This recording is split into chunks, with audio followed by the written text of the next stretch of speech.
একজন মুসলিম যখন বলেছে মেরি ক্রিসমাস, তার মানে হচ্ছে সে স্বীকার করেছে, মন থেকে না করলেও মুখ থেকে বলেছে। কি বলেছে? যে আল্লাহ পাক 25শে ডিসেম্বর সন্তান জন্ম দিয়েছেন। কথাটা এটা হলো না? বিষয়টা বুঝি না আমরা কি বলি, অথচ এই কথা যদি আসমান সমূহ শুনতো, পাহাড় শুনতো, রিয়্যাক্ট করার ক্ষমতা পেত, ইখতিয়ার পেত, তারা নিজের অবস্থান থেকে সরে যেত। এটা সূরা মারিয়ামের শেষের দিকে আছে।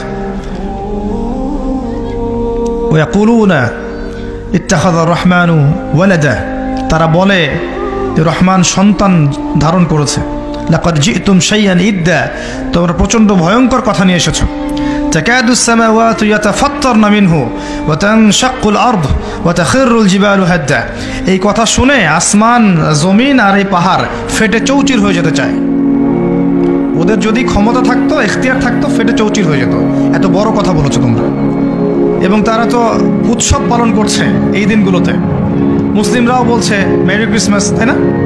আল্লাহ যে বললেন একমাত্র দিন আমার কাছে কি? ইসলাম। অন্য রিলিজনগুলোর কি হবে তাহলে? এটা ভালো প্রশ্ন। শোনেন, যখন নূহ আলাইহিস সালাম ছিলেন, তিনি মুসলিমই ছিলেন এবং তার ধর্মের নাম ইসলামই ছিল।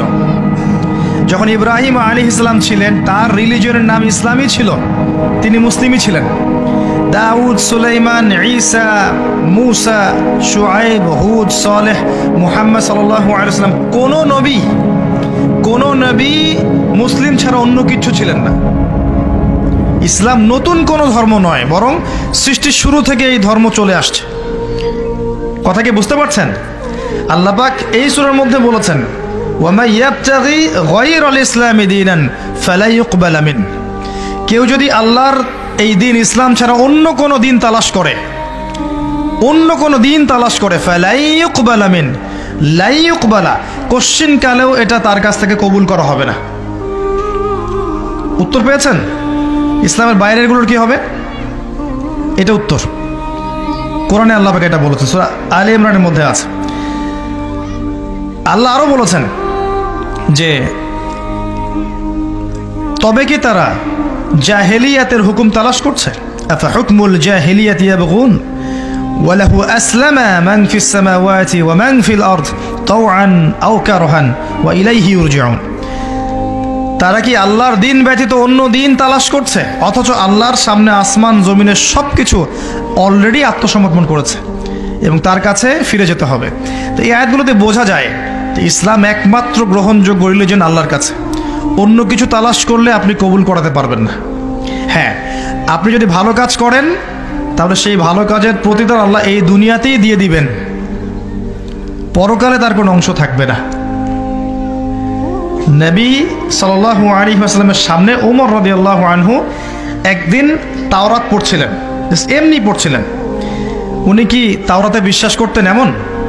তাওরাতের অনুসারী ছিলেন এমন না, এমনি ভালো লাগা থেকে পড়ছিলেন, জাস্ট পড়ছিলেন।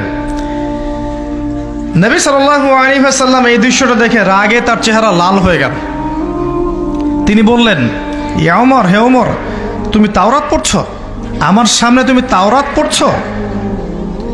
লাউ কানা মূসা হাইয়ান, যদি মূসা, যার উপর তাওরাত নাজিল হয়েছিল, এই মূসা যদি এখন জীবিত থাকতো, ফাত্তাবা'তুমূহু, আর তোমরা তার অনুসরণ করতে, ওয়া তারাকতুমুনি, আর আমাকে ছেড়ে দিতে, লা দালালতুম আন সাওয়াইস সাবিল, তাহলে তোমরা সঠিক পথ থেকে বিচ্যুত হয়ে যেতে।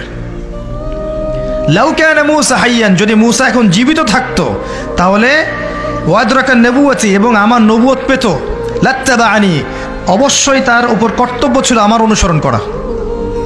কথা কি বুঝতে পারছেন? মূসা, দাউদ, সুলাইমান, অন্য সম্প্রদায়ের বইপত্র তো অনেক দূরের কথা।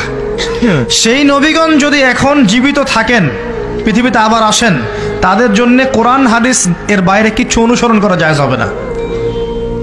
এমনকি ঈসা ইবনে মারিয়াম যখন আসবেন, তিনি কি নতুন ধর্ম নিয়ে আসবেন? ও ঈসা আলাইহিস সালাম যে আবার আসবেন আপনারা জানেন তো, নাকি বিশ্বাস করেন? কিন্তু এক শ্রেণীর মানুষ বলছে যে ঈসা আলাইহিস সালামকে তারা হত্যা করেছে, ক্রুশবিদ্ধ করেছে। আপনি কি বলেন? তো ঈসা ইবনে মারইয়াম যখন আসবেন তিনি মুহাম্মদ সাল্লাল্লাহু আলাইহি ওয়াসাল্লামের উম্মাহ হয়ে আসবেন। তার আসার কারণ কি জন্য আসবেন? হ্যাঁ, মাশাআল্লাহ, তিনি হচ্ছেন সত্য মাসিহ। সত্য মাসিহ আসবেন মিথ্যা মাসিহকে হত্যা করতে। মিথ্যা মাসিহের নাম মাসিহুদ দাজ্জাল। আর দাজ্জাল নিয়ে খুব একটা আলোচনা হয় না আমাদের সমাজে। এটাও একটা কিয়ামতের সাইন যে দাজ্জালের আগমনের আগে আগে মানুষ তার আলোচনা ছেড়ে দিবে। এরকমও আছে কিন্তু হাদিসে যে দাজ্জালের আগমনের আগে আগে মানুষ তাকে নিয়ে খুব একটা আলোচনা করবে না। তো সে বিশ্ব শাসন করবে এবং জিউসরাও ওকে ফলো করবে। সে বিশ্বের প্রত্যেকটা বিষয় নিয়ন্ত্রণ করে ফেলবে। তাকে আল্লাহ পাক এত ক্ষমতা দিবেন মানুষকে পরীক্ষা করার জন্যে যে ঈমান ধরে রাখা খুব কঠিন হয়ে যাবে। এই সময় একটা সূরা আপনাকে বাঁচাবে, তার নাম কি? সূরা কাহফ। নিয়মিত প্রত্যেক জুমায় পড়েন। প্রথম 10 আয়াত, শেষের 10টা আয়াত মুখস্থ করেন। আল্লাহ পাক তৌফিক দান করুন, আমিন। এই সূরার মধ্যে এমন কিছু আছে যা আপনাকে দাজ্জালকে চিনতে শেখাবে, তার ফিতনাগুলো থেকে বেঁচে থাকতে সাহায্য করবে। পড়াশোনা করে আপনি খুঁজে বের করেন সেটা কি জিনিস।